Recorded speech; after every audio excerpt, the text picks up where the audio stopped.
To make a tiny cake, you're definitely going to need confectionery coating and the molds for whatever decorations. I chose bows because I'm making daisy duck cakes.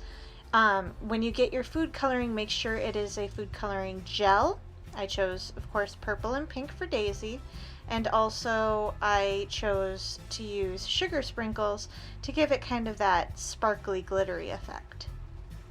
If your local craft store doesn't carry the silicone tiny cake molds, you can usually order them in through your local craft store. I got mine on Amazon and they are pretty cheap. I think I paid like $13 for these 3. You can make a cake from scratch, but let's face it, I don't have time for that. I don't know about you, but I decided I would go with a Pillsbury strawberry cake. 1, because of the color, and 2, because 3 ingredients is a snap. So basically you're going to mix your batter up exactly as the directions. However, because you're using the silicone tiny cake trays, you do not want to bake it like you would bake it in a 13 by 9 inch baking pan. So I will show you the directions for that in a moment. Here you can see I just basically use a pitcher to fill each little cup up, and I don't do like with muffins where you fill it up 3/4 of the way full. I just go ahead and fill it right to the top. Bake for 13 to 15 minutes in a 350-degree preheated oven. And once your cakes are baked, you can use a fish fillet knife and make super clean lines just to cut that top dome off. Very smooth, very easy, quick. It's my preferred method. And now for the fun part, popping your tiny cakes out of the silicone mold. You just do it gently, but they basically pop out pretty easily. In fact, it's kind of satisfying to watch them all kind of plop out.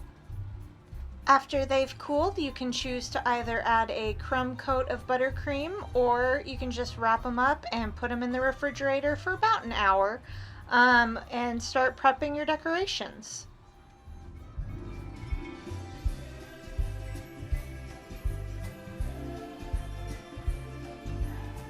We recommend, if you're doing the candy melt decorations like these bows, I recommend you do that the night before just so that they're hardened in the refrigerator overnight and ready for decorating. So I'm just going to show you that process right now.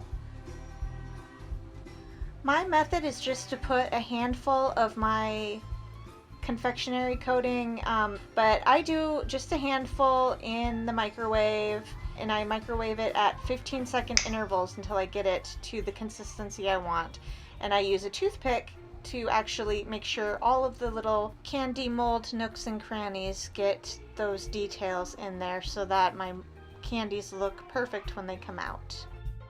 As far as cake filling goes, I like to use jam, and I just get a couple tablespoons out, as much as I think I'll need, and I whip it as fast as I can just so that it gets really a syrupy smooth, like a thick syrup consistency, which you'll see here in a moment. That's the consistency you want. So let's get back to my trusty fish fillet knife. This is what I use to cut my tiny cakes in half, and it gives you once again that perfect line. Pro tip, if you use a fish fillet knife, please use a brand new one and only use it for your baking. Don't use the one that you use to fillet your fish. Again, when microwaving your candy melts, make sure you're only microwaving them at 15 to 30-second intervals to make sure you don't burn your candy melts. And if you are using a larger bag or a full bag of candy melts to microwave at a time, start with 1 minute and microwave for 30 seconds after that in small intervals until you get the consistency you want. Now, in my rush to make this video on time for a project I was doing, I forgot to buy paramount crystals, and so I'm going to show you just a little substitute that works. You can see here that the consistency was pretty rough. It was not as smooth as I would have liked it, and so I remembered I had Crisco, and you got to use it sparingly, but it is a great substitute if you don't have paramount crystals, which are oil flakes that make a very smooth coating. And when you're adding the Crisco, you just need to melt it down until it's clear in the microwave before adding your candy melts. And again, use it sparingly. And then follow the directions that I gave you a little earlier on microwaving your candy melts with it. Normally when you would do the crystals, you would add them to the candy melts after microwaving, but this way you do it reversed. Now here you can totally see the difference in consistency. It's a much smoother drip and you can get a nice cleaner edge this way. Once you've iced your tiny cakes to the level that you want, you can decorate them and carefully move them to a tray and put them in the refrigerator so that icing, that candy coating, can harden, and there you have it.